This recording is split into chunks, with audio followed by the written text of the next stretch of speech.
Haycox here, and we're doing another lockdown Corona podcast special. And today I've got a guest with me, Stephen Lane. Now, Stephen is the founder and chief executive of the film and TV memorabilia company, The Prop Store. Now, we probably all, can envisage film props. We've probably all seen a pair of Sylvester Stallone's boxer shorts hanging on a restaurant wall or on an auction site somewhere. But what you probably don't know, which I didn't know until we started to kind of research for this interview, is that 10 years ago the movie memorabilia market was estimated at around 27 million quid. But as of today, it's somewhere between 155 and 310 million. And the global celebrity memorabilia market is estimated at beyond $1 billion. So Stephen's founded the business. He's obviously got a passion for this thing as well. As you can see, we're filming from home today with his Conan the Barbarian sword in the background, and his stormtrooper hiding somewhere in there as well. So I'm really looking forward to, I guess, hearing Stephen's story, his journey, learning about the film memorabilia market, and I'm sure some of the many business lessons he's learned along the way. So Stephen, thanks a lot for being here, buddy. That's a pleasure, Matt. Thanks for having me on board. Great chatting with you today.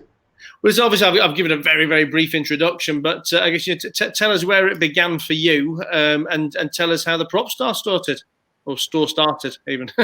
Yeah. I think it's I've always been a collector of things, from a very young age, and I think that's intrinsic for a lot of guys. It's a very sort of male-dominated hobby is to collect. And going back when I was growing up, the Star Wars film was released 2000 when I was 7 years old in 1977. And it was that sort of opened my eyes to a whole new world. And I was collecting the trading cards and the action figures and things like that. A lot I couldn't afford to get, I just couldn't track down. Spin forward a little bit to when I was about 20, I suppose, had a little bit of money in my pocket, started going around car boot sales and things like that. And I was finding these little action figures and sort of buying them all up just from a nostalgia-driven sort of acquisition perspective. And then I started realizing that some of these were a lot rarer than others. And I was interacting with guys in America and trading backwards and forwards. And I started going to toy shows and actually selling my seconds and doubles and things like that. And there I found my first film props. It was during the sort of early 90s, during a period pre-internet, nowhere you could really go or sort of one-stop shop to buy film props and costumes. There'd be the occasional sales. And with them turning up there, I was fascinated by, where have these come from? What's the stories behind them? How is this turning up here? And they were essentially crew members who had stuff, didn't have anywhere else to sell it. They were bringing it to collectors' conventions. And it was at one of those conventions that I bought my first sort of significant prop. So this is in the early to mid 90s, spent £500 on a Rebel blaster from Star Wars. And that was a huge commitment for me at that time. I was trading in action figures that were worth £20, £30, something along those lines generally. Once I had that in hand, I wanted to find all about it. I wanted to understand where it had come from. So I tracked down the company that made these props, Baptian Company, the armorers to the film and entertainment industry. I went and met the guys there. With trepidation, I showed them this Rebel blaster I bought, asked them to authenticate it, and they offered me to have a tour while I was there. It just opened my eyes. We had a wander around there, and there were film props there and weapons from Batman, from Aliens, from Clash of the Titans.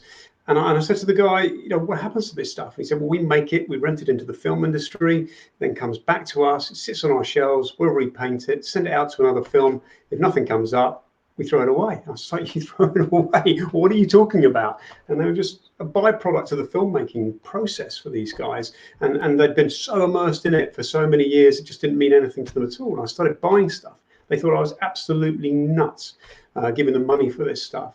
And once I'd opened that can and sort of understood what that process was, I realized that there were going to be all these other houses who make costumes, who do props, like the weapons guys. And I started to try and find out what had been sort of collecting dust over many years. And so this is where my hobby sort of transitions more to a business. At that point, I was starting to trade with the guys in America. There was still no way, though, to reach just sort of global marketplace.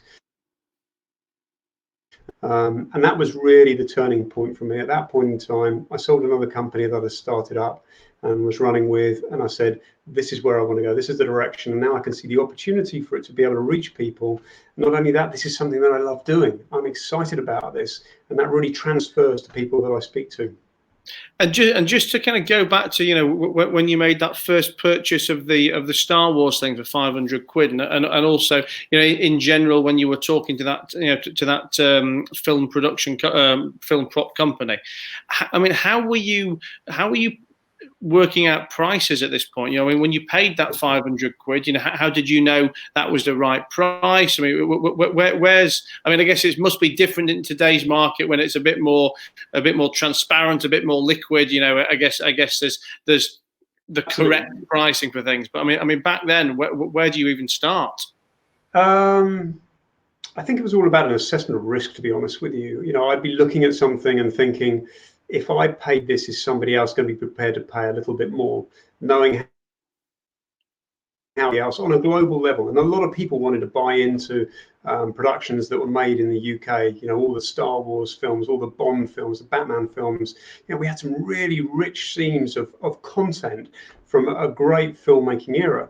So I just figured, then the likelihood is that somebody would want to pay a little bit more. Look, I'm right some of the time. I've got a 20,000 square foot warehouse in Los Angeles filled with stuff. I've got a 15,000 square foot warehouse in the UK filled with stuff. Some of that stuff I've had for nearly 20 years. So I'm wrong with some of the stuff as well. But I think it's just about a sort of a balancing element of it there, where you're assessing where your wins are going to be. You're reasonably appreciative of the losses that might come out of a group of items that you might buy. But my philosophy was always that this is cheap. You know, I was looking at this during this period. I was looking at sales that were taking place of rock and pop memorabilia, which is way ahead of film and entertainment memorabilia. And I was seeing things like an Eric Clapton guitar selling for $1 million. And I was like, well, look, if that's selling for $1 million right now, why is it that Darth Vader's helmet from Star Wars is only selling for £500 or £1,000 or £1,500 or £5,000? I said that there just seemed to be this massive disparity. And to me, I just felt that these were going to be as collectors as rock and pop memorabilia for many, many years. But just people needed to understand that they could actually own it. And that was a huge part of my journey in those early days. I was going to convention after convention after convention. You know, they weren't really called Comic-Cons back then. They were just collectors' conventions in town halls and things like that, and church halls. But just explaining to people that this actually was the physical artifact that was actually used on screen. And once you sort of got that message across and people got it, you could see a light bulb come on. And for these guys who've been collecting action figures, autographs, and posters during that era, they were all looking for this sort of nostalgia ride that I'd found by buying that Rebel Blaster from Star Wars, because it meant a lot to me. And they were just like, okay, well, actually, this gets me again than having the action figure or the still or the autograph. Actually being able to sit, watch the VHS, which it was at that time, and pause it, fuzzy image, but you can say, you know, that's the item that I own. And I think that was explosive, really, for a lot of people. And now, as time's gone on, is there a lot clearer price? Like if I said to you, right, Stephen, I've got Pamela Anderson's red swimming costume that she wore in 1996, and it's not even been washed yet. You know, is there a pretty immediate price that you would say, yes, Matt, I'd give you 500 quid for that because I can sell it for £1,000, or yes, I'll give you 10 grand? Sure, within reason. But I think, you know, in any commercial environment, you're always going to want to go and do your homework. And especially now that the numbers are much bigger. You know, that Star Wars Rebel Blaster that I bought more like £30,000 to £40,000 now. So the numbers are a lot bigger. The risk is a lot greater. So, you know, previously I would go out and buy a van full of stuff for £5,000. Now I would be lucky if I could get something that fits in my palm of my hand for £5,000. And so it's obviously I'm much more experienced. There are many more reference points out there now with the access through the internet and everything else that's out there. And I think that it's just a question of, yes, use my knowledge, use my understanding of the marketplace, go away and do your due diligence as well. And also you want to be aware of fakes and frauds out there, because where money goes, you know, you have that sort of risk of some sort of fraudulent item or fake item being brought to you as well. And who typically is your customer? Is it the end user? Is it the collector, the person at home who wants it on the wall, or I mean, or do you sell into businesses and other film types setups, or is it really a collector's world? Yeah, it's a spectrum now. It's when I first started Prop Store, it was all about sort of one-to-one with the collector. It was very much that side of things. But we've seen a sort of a transference of that for B2B as well now. So we're selling to film studios, archives. So because this used to be a byproduct of the filmmaking process, the studios just didn't care about it. A lot of it was being thrown away or sold at end of production sales for a penny on the pound. And so a lot of archives have come back and realized that they've let go of some important pieces of their history. So you've got archives, you've got museums and exhibitions. There's a lot of touring exhibitions out there now. Barbican has got one on the road with some of our stuff in it that's been out there for 3 years, I think, on a continual run around the globe. You also have investors as well, people who are speculating. We've seen a massive increase in value, as you pointed out, over the last 10 years, but certainly from where we started 20 years ago as well, and it continues to rise. And so we have people who are dipping in and dipping out. And again, with the advent of the internet, there's also this access that people had to names and data for crew who worked on the films as well. Before, you had to get introduced to somebody. Now you can just go on IMDb and look up who was on it, and one way or the other, you'll find them on Facebook or LinkedIn or whatever it might be. So I think that it's a real mix, and these things are going in all different directions. But still, we're very much working with the passionate collectors who just want to put it in their home cinema or office as well. And I mean, obviously, we mentioned earlier about the fact that your business is quite a large part online online nowadays, anyway. But I mean, we're recording this on the 20th of April. We're 4 weeks into lockdown in the UK. How have you been affected by Corona? And I guess what have you done to mitigate, to pivot, or to keep the wheels on the track? I mean, it's been painful, as it has for everybody. Twofold really for us, because we're on both two continents. So I've had to get a very quickly get a grasp and understanding of how the processes are going to be work, what support packages will okay. Obviously, implementing a strategy to work from home was paramount, and get that underway as quickly as we possibly could. But once we settled into the sort of new rhythm of life, the new rhythm of working life, we had an understanding of which crew we could furlough because they really just couldn't be that productive for us at all, and who would remain with the team. It was then really about assessing what we did next.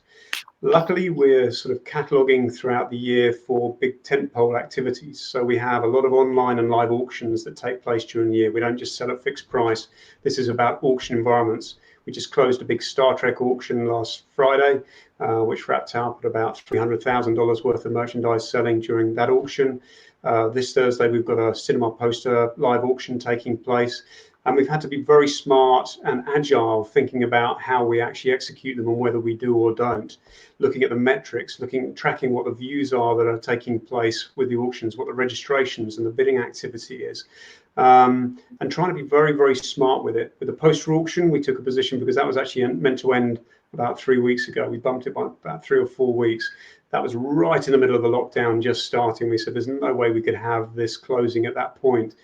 We did actually have a smaller auction running in Los Angeles for House with a Clock in the Walls, a well-known US film that was closing that Friday. And we let it run, and actually that performed about 5 to 10% above expectations. And so we knew that people were still wanting to bid and buy. We could see other things happening in the marketplace, and we just were tracking what other people were doing as well. And what we found was actually there was a degree of attrition. A lot of auction houses were closing down entirely. Some of the big auction houses in London just shut their doors. So there's actually less material within the marketplace. And there are more eyeballs on what you're putting up online at the moment. So it has been beneficial. We've got that have closed out. For the cinema poster auction, we've got closing on Thursday. That's trending above expectations as well at the moment across the board on all the metrics that we're looking at. But if we take away from that, I mean, that's really our day-to-day. what are we delivering into the market day to day? This is what we've got to do to continue bringing revenue into the company. How do we continue to catalog, which is absolutely critical for us, because we're preparing content right now that we're going to be delivering to market in September, October, November, December, and they're big events for us. So we've had to ensure that we've got a skeleton crew with some capacity. Again, being quite smart about it, get one photographer in or two photographers into the studio, they're feeding back to 3 or 4 editors. Get one copywriter in, they're feeding back out again to people who are working from home. So we're ensuring that we're keeping that as required. But at the same time, it's like, okay, well, what else can we do with this sort of period where, okay, a lot of people are saying it's quieter. For me, I've been as busy as I've ever been, if not busier. Yeah. As a lot of people have been. But what else can we look at now that we perhaps haven't been assessing or haven't had the time to assess previously? We've been running full pelt for 20 years, growth, and suddenly the wind goes out of your sails, and it's like, right, where's the money coming from? How am I spending money? How do I stop spending money? How do I make more money? And then how do I become leaner? How do I become more efficient? Let's look at all those processes that we have underway that we've perhaps just bolted on and bolted on and bolted on. Let's go back and really look at those more closely now and see what else can be done. Yeah, I mean, that's just one of the things I've been talking about very, very regularly over the last few weeks, about how when things are going good, and you're making a lot of money, you don't notice the extra spending. I don't know if you're making, well, let's say if you're making 500 grand a year, whether you make 500 grand or 465. It's neither here nor there. You don't even notice it, and so that 35 grand, for example, which could be a member of staff or a couple of direct debits you forgot to cancel, you just never notice them, and it's always about growth, and just the fact that you've got enough cash flow to keep the wheels moving. But only when we get this this laser focus situation put on us, do we get to analyze all the costs? And obviously you've used words like leaner, etc. And I really believe, for me, there's 2 kinds of businesses right now, and then there's 2 kinds of business operators. I mean, for me, the 2 businesses that are viable businesses with strong fundamentals that are going to be fine once the lockdown's over, that are obviously in pause or potentially trading below where they were a couple of months ago, but all the fundamentals are sound, and it'll open up again nice, fine in a month or 2 or 6 or however long it takes. You've then got your businesses which were never viable in the first place, but they've just been dragged on and on and on because it's either a deluded business owner, combined with easy accessibility to capital, and for the last 4 years, they've managed to battle on and just about scrape the payroll through at the end of the month, with a 10 grand loan here and a 5 grand loan there, and for me, those businesses were never viable anyway. And what Corona's done is really give them that that shot that they've needed. And it's not really been that the Corona's affected them; it's that these businesses have never had a week or 2 or 3's worth of cash flow, in the bank or cash on the balance sheet, to be able to weather the storm. So I think we're still, listen. If this goes on and on and on and on, then I might be rephrasing this speech, but I think where we're at now, for me, it's more a cleansing session for shit businesses, rather than tough but fair, I suppose. Yeah, rather than damaging businesses whose fundamentals are strong. You take your business. If you've got a marketplace of X and you've bought stock at the right price, and you've got the right marketing in place and the right distribution channels, okay, it might be tough for you now, but when this is over, you've got the right stock, you've got the right business model, you've built a brand over the last 20 years. But so many of these small businesses that have killed themselves day in, day out to just about break even at the end of the month. And then I guess I couldn't agree with you more. Yeah. So So what does the future hold for Stephen and Prop Store? You know, I mean, have you had some plans in place prior to this, or has this actually made you think about some material changes in either delivery or the business model that you're looking forward to implementing?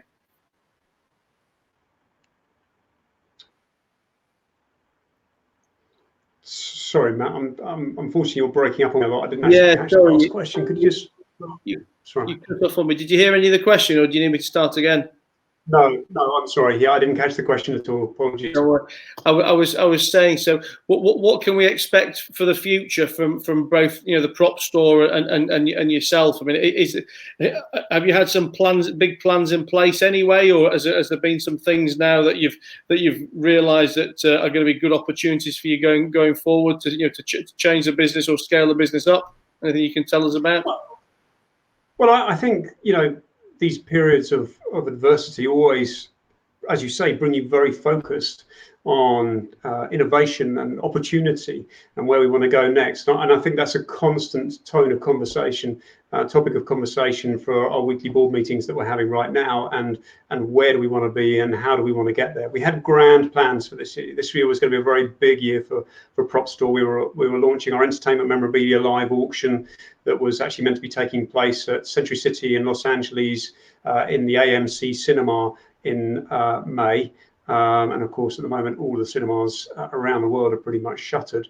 And so we're rescheduling and remapping, but we're also, as I said, sort of appraising and assessing all the other activities that we're undertaking about really how profitable they are, how key and critical are they to the business these days, because for years it has been about catch all, take everything, protect your position within the marketplace. Now it's more like, okay, what's profitable, what makes us more efficient, what allows us to run leaner.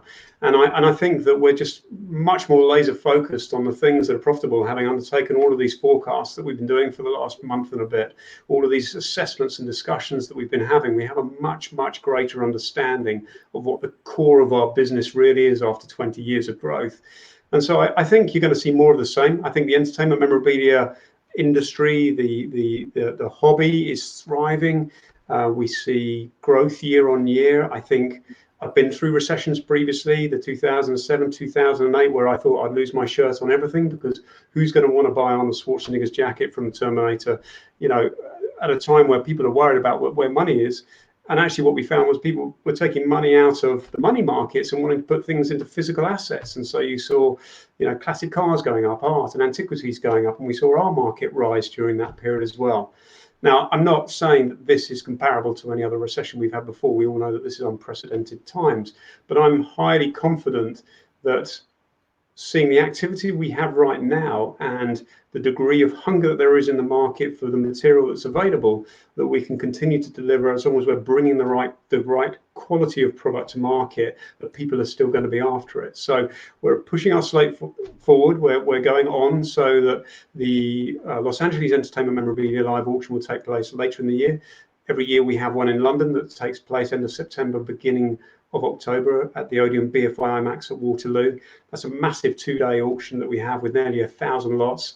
Last year did over £5 million in revenue on the one day. That will either push right to the very end of the year, or we might have it in Q1 next year. And we'll continue to look at what are the other opportunities that are in the marketplace. When you do auctions, do you own all the stock, or do you take consignments off collectors as well then?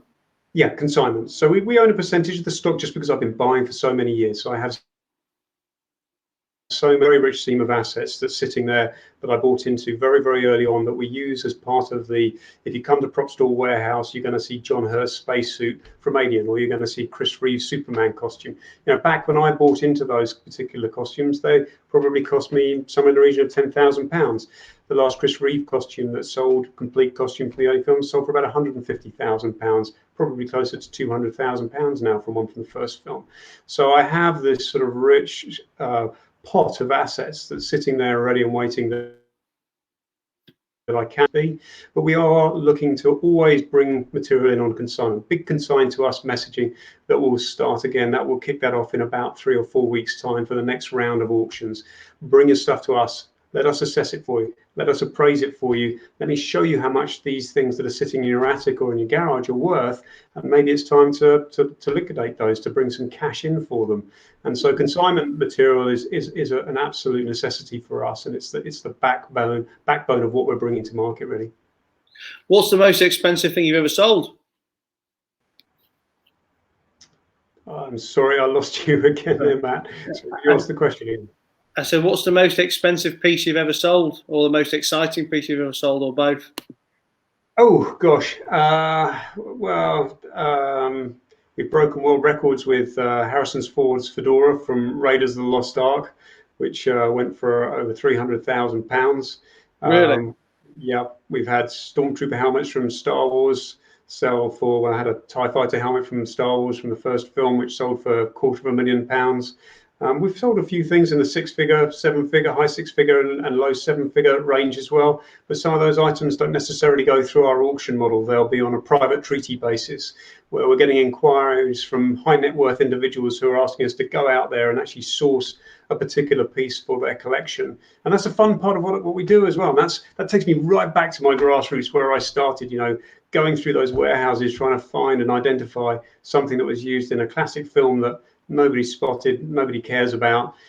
Less likely to find it that way these days. It's more about probably tracking it down in another collection.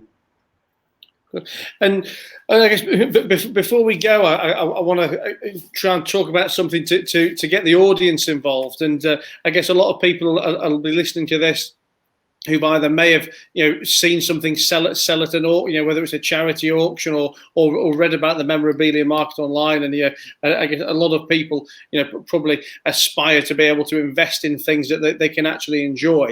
What would your advice be to someone who's looking to make their first investment, their first purchase in the film memorabilia market? How do they go about it? How do they make sure they don't get burnt? Yeah, well, there's a couple of key questions there, really. First of all, my recommendation is always buy what you love. Buy with your heart. It's like buying a piece of art or an antiquity. You want to enjoy that. It's something that should be pleasurable for you to have around the home. Try not to focus too much on the investment side of things, but buy at the upper level of your budget as well. So a singular more valuable piece now rather than a handful of less valuable pieces. That more valuable item is likely to appreciate greater as the years go on, because other people are going to reflect on that and hopefully have the same sort of emotive impression from it, so that they're going to want to buy into it as well. So buy with your heart, buy at the sort of upper level, and also be considerate of what period of time maybe you want to hold on to something. There are a number of films that come and go. There are a lot of property that comes to market, which are films that are popular right now. But is anybody going to be in love with it in 5 years' time? Is anybody going to be in love with it in 10 years' time? And we're often talking about what film titles and TV shows are generational and what are sort of like the blue chip, if you like. And so we sort of often refer to films like and brands like Batman, Bond, Star Wars, Aliens, Back to the Future probably as well. These ones that sort of transcend through generations. And you can look back at sort of some of the significant films of yesteryear in the golden age of Hollywood, and you can see what's happening there with the marketplace as that market ages. This is a hobby, this is a business for people who have disposable income, and so you're really catching people on the way up through money in their pockets, where they want to go and buy a second sports car, or they want to go and buy something for their home cinema room, or they want to go fit out a home cinema, for example. And you want to catch them on that period, but once they move into the sort of retirement phase, selling back to us or consigning back to us to sell for auction. And so are those pieces going to appeal to the next generation? And with some of these film titles, yes, absolutely. So that's definitely a consideration. Depends on the position you want to take, how long you want to be into it for as well. And I think it's just being very mindful of all those different aspects at the same time. I mean, I think for me that what's jumping out at me, and tell me if you think I'm wrong or if I'm oversimplifying it too much. But I guess the business angle for me there really is the power of the brand, insofar as it shows how valuable a brand really is. And I guess if we're talking about where your money is potentially secure, it's in film brands, you know, franchises like Star Wars, you know, like Batman, like Superman, you know, not individual films, or if it's an individual film, it's probably an individual film where it's got a very, very well-known actor in, i.e., you know, the power of the brand of that actor, you know. So I don't know, it might be, well, I was going to say Mission Impossible, but Mission Impossible is almost like a brand in itself. But, you know, Top Gun, okay, it's one individual film, but, you know, it's you know, the iconic film with, you know, with a timeless actor like, you know, like Tom Cruise. And I guess, you know, for me, if I was, you know, distilling what you'd said to layman's advice, you know, you either need a powerful film franchise or a powerful individual actor or actress brand. You know, if you're going into, you know, mediocre actors and mediocre films, that's probably where you're going to get burnt. Well, there's certainly that potential, but, you know, if you don't love Star Wars, if you don't love Batman, you know, you don't love James Bond, then you don't necessarily want to be buying into that, because this is a really fun hobby as well to be involved with. And there are always curveballs. Look at Blade Runner, absolutely panned. It was a critical and financial failure across the board. Nobody cared about it, not for many, many years. One of Deckard's blasters from that particular film sold 4 years ago for $250,000 just for that one blaster, and it was sold at the time about it.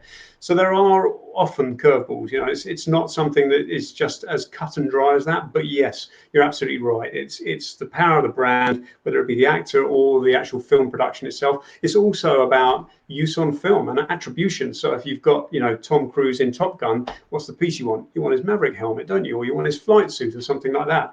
If you go for the second or tertiary character material, it might be tougher to sell that in years to come, but it might also be the only thing that's available to you that fits within your budget. So there's this balancing for it, certainly. Perfect.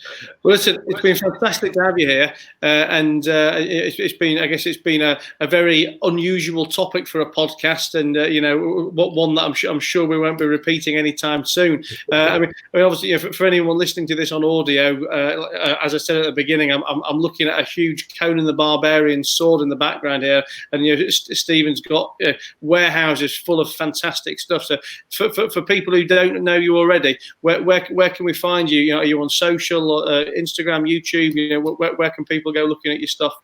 Yeah, all of the above. If you just hit propstore.com, that's going to channel you through to all of our social media platforms. Browse through on there. We're very, very active on all of them. But if you're physically in the area as well, we're in Valencia and Los Angeles. You're more than welcome to schedule the trip to come out and meet and have a tour there once we're all meeting with people again. And the same for us in the UK. We're only about 15 to 20 minutes away from Pinewood Studios. We're right between Pinewood and Leveland Studios, just off the M25. People are more than welcome to get in contact with us to schedule a time for a tour of our facility as well, and come and see the stuff in person.